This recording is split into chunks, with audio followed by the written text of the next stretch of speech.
สบายดีทุกคนช่วงนี้ก็คืออยู่ในท่ามกลางบรรยากาศงานบุญกินเจียงคือเก้าเนาะเจ้าเนาะมื้อนี้หันผัวโทรมาจองตัวว่าจะไป พาไปเลาะบุญกินเจียงไปเลาะกินเจียงไก่อยู่เฮือนอ้ายฮักว่าซั่นมื้อนี้หั่นน่ะว่าซั่นเด้แต่งตนแต่งตัวท่าเด้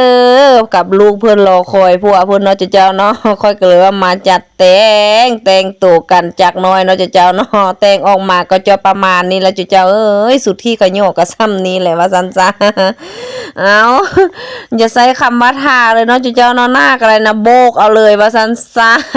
โบกเป็นโบกข่าวโจนโพเนาะเจ้าเนาะแล้วก็แม่นสิมารอผัวเพิ่นมาจนว่ายืนห่าวสองห่าวเนาะเจ้าเนาะห่าวนอนงาผัวอันก็บ่มาจักเถื่อโอ้ยเจ้าเอ้ยแป๊บนึงเนาะเจ้าเนาะก็แม่นสิมาคว้าลูกเพิ่นแล้วบัดนี้ไล่เก็บลูกเพิ่นมานุ่งเครื่องพอดีพ่อเพิ่นมาฮอดเนาะเจ้าเนาะลูกก็ให้จนรายงานพ่อเพิ่นว่าแม่นเฮ็ดไส้ว่าซั่นแม่เอาลูกไปอาบน้ำเย็นเพิ่นว่าจังได๋ลูกก็ให้ว่าซั่นเอาแล้วก็แม่นมากลุ่มกันนุ่งเพิ่นนุ่งหยังเต็มที่เนาะลูกเพิ่นก็ได้นะแม่แต่งแล้วก็มันมาจับลูกไอ้สิสุกมือเจ้าเอ้ยกิจวัตรประจำวันก่อนจะไปการนั่นก็ซ้ำนี้เนาะเจ้าเนาะกลุ่มกันว่าซั่นซะแล้วก็แม่นเอาขึ้นรถซะก่อนว่าซั่นจึงบ่ให้ลูกเพิ่นก็ได้จับใส่รถป๊าบเพิ่นก็บีบแกตีด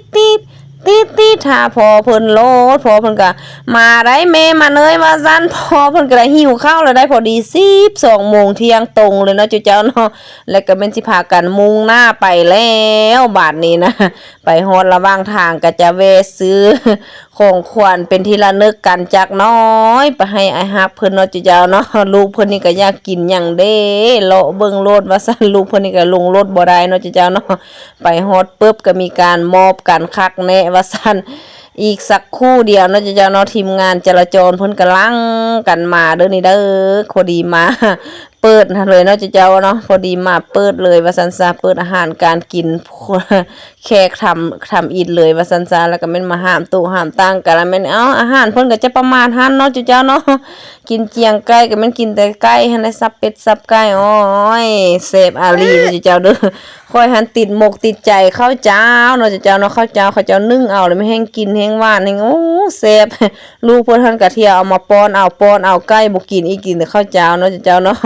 เอาลูกเพิ่นก็ลิ้นกันซ้ำหันเนาะเจ้าเนาะดีใจหลายแม่เพิ่นก็นี่มันไปต่อเด้อตอนนี้ตัดภาพมาที่พี่แล้วมันไปต่อเหือนอีกครั้งที่2นี่เด้อนี่ก็เหือนเอ้ยฮักเนาะเจ้าเนาะคนห้องล้าห้องการกันทางนั้นเกียมตู้ฟังเพลงห้องเพลงไว้ท่าเนาะเจ้าเนาะคอยนี่ก็บ่สนหยังอันนี้ท่านเจ้าภาพเด้อเพิ่นเย็นเหล้าเย็นเบียร์นี่ก็ได้นะ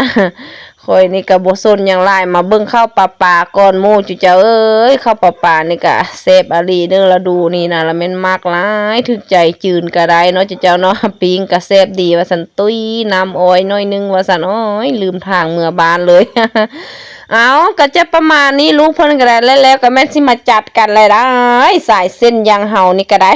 มาตำยั่วเผ็ดกันจากบ้านเนาะเจ้าเนาะปาลูกให้ผัวเพิ่นแล้วก็ได้เว้าเรื่องตัดภาพไปที่อันเว้าเรื่องอันแต่งหน้าไปงานเนาะเจ้าเนาะตอนสมัยเป็นบ่าวเป็นสาวกันผัวเพิ่นโทรว่าเกียมไปดองนำเด้อสิไปส่งบัตรว่าซั่นโทรหาค่อยหันไปก็ไปว่าซั่นนัดกันสิไปอันส่งบัตรเสิร์นเนาะเจ้าเนาะสุดท้ายค่อยว่าบ่ไปก็ได้แล้วค่อยหันบ่ได้มีห้องพื้นว่าซั่นบ่มีครีมห้องพื้นบ่ได้ปกปิดหน้าจักน้อยหน้าขี้ลายได้บ่อายไปเจ้าไปโลดว่าซั่นเอาทางผู้บ่าวว่าเอาบ่มีก็บ่ห้องละบ่ว่าซั่นอันผัวค่อยปัจจุบันนี่แหละบ่มีก็บ่ห้องว่าซั่นไปโลดว่าซั่นห้องไปห้องมาหยังพื้นหั่นว่าซั่น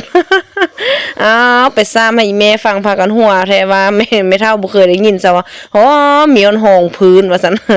เอาครีมห้องพื้นเนาะเจ้าเนาะอันนี้อันไปต่อเฮือนหลังที่3เนาะเจ้าเนาะเฮือนเอ้ยฮักอยู่ห้องการคือกันอันนี้ก็ได้เอามื้อนี้ได้3หลังอ่อนๆเนาะเจ้าเนาะเอาจบคลิปเพียงซ้ำนั้นเด้อขอบใจที่รับชมคลิปนี้ว่าซั่นจ้ะกับคลิปเลาะบุญกินเจียงเนาะเจ้าเนาะบ๊ายบาย